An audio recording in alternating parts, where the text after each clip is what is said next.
Welcome to Samba Samba. Enjoy the video. You start by confirming VIN, emissions rules, and battery condition. This prevents legal and electrical setbacks. Next, you fit a high-flow air filter and inspect the intake for leaks because airflow sets the base for performance. Once done, you choose an ECU flash or a proven piggyback module. ECU flash alters timing and fueling for measurable gains, while piggyback limits risk. Make sure to log baseline power and engine codes. That data guides tuning choices and keeps you safe.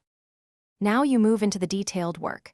Fit a freer-flowing exhaust manifold or catback to reduce back pressure, because reduced restriction lets gains breathe. Then you evaluate fueling. If injectors are maxing out, you swap to higher flow units so the engine runs safely under richer commands.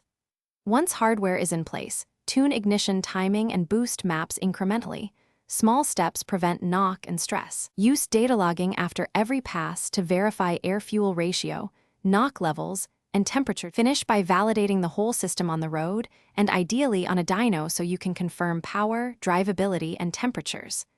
After validation, torque all mounts, replace any worn hoses, and consider cooling upgrades if temps climbed. This preserves longevity.